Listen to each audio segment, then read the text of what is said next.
right, a very special guest, the Hall of Famer, Jeff Kent. We can start saying that now as we introduce you. First, yesterday, I'm watching your interview right after this was announced, and you're like, I'm wearing jeans. I was like out hanging out. What was yesterday like for you? Were you prepared for this at all? No, not prepared. I wasn't anticipating it. I'd heard about it. The game had left me quite a ways back, which was fine. I'm satisfied. I was okay. I was content. And then, this thing comes around again. And, it's kind of hard being part of arguments because you don't like people arguing over you. But I knew that was a chance. And so, when the call had come in, I wasn't looking for it, wasn't anticipating for it, wasn't waiting for it. It was an overwhelming shock.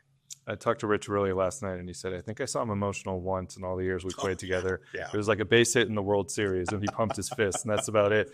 It's been a very emotional 24 hours for you. We saw the press conference. You're fighting back tears. Does that surprise you, just how this has hit you over the last day? Well, I was kind of pricky back in the days, and I had this shell around me. I didn't want people to get in my house, and my house was my brain.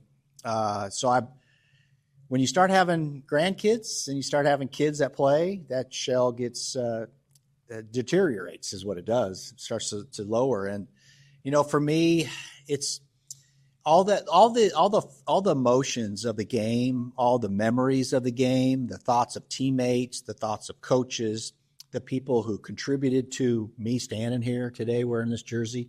All that comes in really fast, and when you start to think about that, it mattered to me. It still matters to me. A little tears in my eyes right now. It matters. And so for me, it was, I guess I don't care anymore because I'm dang near 60. I got gray hair now, and I got 4 grandkids, so I really don't care. So the tears are coming because it matters so much. I think it's hard for us who watch you playing to think of you as a grandfather now, but it's a little bit much for us too. Yeah. When you were on the ballot for 10 years, you maxed out at about 46%. Yep. Were you following closely every year? Were you thinking about the progress you were making, or how did you follow that?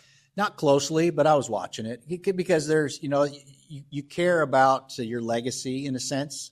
And I was also watching it because I got a son at home who's plays for the Yankees now, who was a young kid always ripping on me and say, Dad, you're not in the Hall of Fame. I go, because I was telling him how good I was. Yeah. He's telling you're not in the Hall of Fame.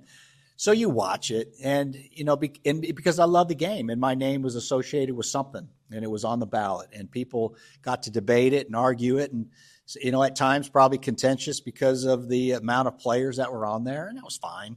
But proud that I got to stick on there for 10 years, but I knew maybe about 5 years in that the distance to cover was probably going to be too great. So I guess when you get older, you just learn it's easier. Let me just put it this way. It's easier just to let things go. And that's kind of how it was for me. I let it go. It meant something, but it wasn't going to change my life. So that was the turning point for me to kind of fade away from the game because I wanted to give the game to my kid now. It's his game now. I wanted to teach him things, and I wanted him to do good things in the game. I wanted him to be better than me. And, that – so thinking about me so much wasn't there anymore. When you think about your own career, what are you most proud of just from your playing days? I mean, all-time leader, home runs for a second baseman, you were MVP. What stands out to you? I'm pretty sure the stat may be about correct. Is near half of my career on every team that I played for, we went to the playoffs. One team, we went all the way to the World Series. Other team, I was one game away from going to the World Series. And, had the MVP year. I got to see Bonds hit, stinking so many home runs I can't even count. I got to play with great teammates and great coaches. So what one stands out, the World Series with my son stretching with us before the game, it was pretty meaningful, but then you ask further, and I'm a Game 7 loser, so it's hard. Somebody asked me that same question: what matters most? Everybody thinks positive. Well, because I'm such an odd, twisted mind thinker, what matters most is, or what's most meaningful, is a Game 7 loser. I talked to a lot of your teammates about that World Series, Richie and Woody and all those guys. I mean, Dusty's around all the time. Yep. It sounds like something you still think about. I mean, what do you think about when you think back to 2002? I'm still bitter. Can you tell a little bit? The tears go away and you just become bitter. But and I was proud for the Giants too. And I watched them at home win the World Series 3 times. Jealous, flat out jealous that they did it. Posey was a big part of that. And I'm watching his career flourish now as a leader of the organization.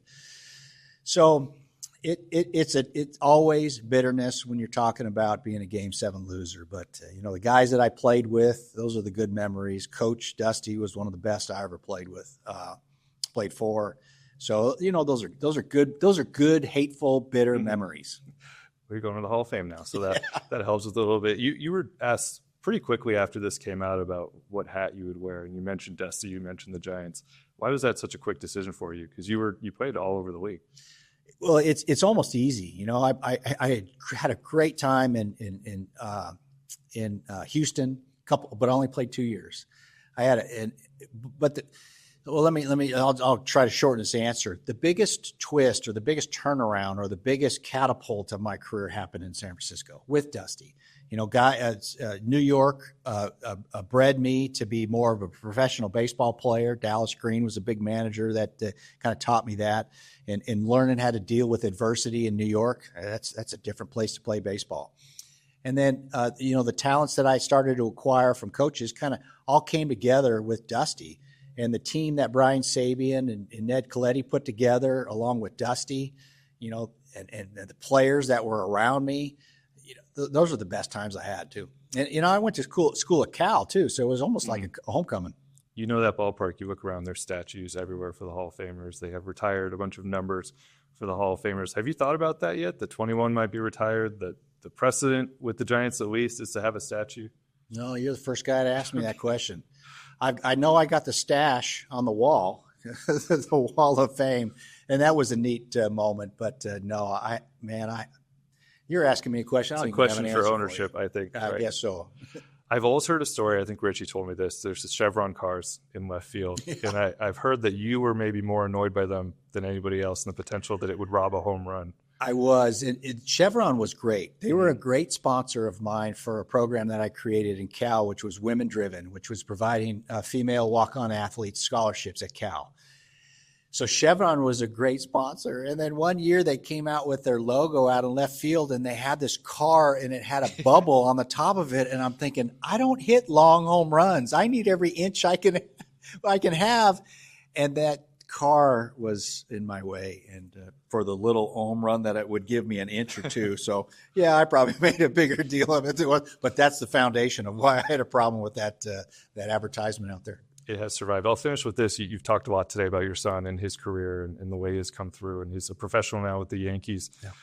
Tony Vitello, I was talking to him, and he said, I always loved watching him. I know you have seen a bit of Tony from the other side. What can you tell Giants fans about what you have seen from Tony as a leader? I've watched Tony for 3 years, and I kind of wish my son would have played for him. And that's how much I think about him, if I could sum it up. Now, what he's got a lot of energy. He's got a lot of passion.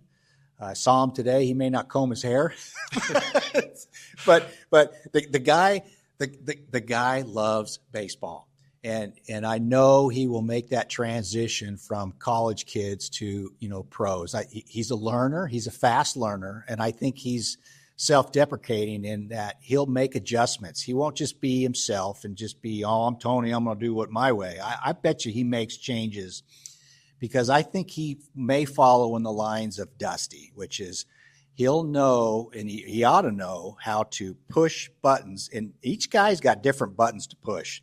And he'll find the right kinds of buttons to push to get the best out of the players. So, with Buster being younger, with Tony and his energy being younger, I'm looking forward to seeing what this program can put together, because it's going to be neat to see. All right, Jeff, maybe we'll see you around, but if not, we will see you in July in Cooperstown, getting inducted into the Hall of Fame. Congratulations. Yeah, thank you.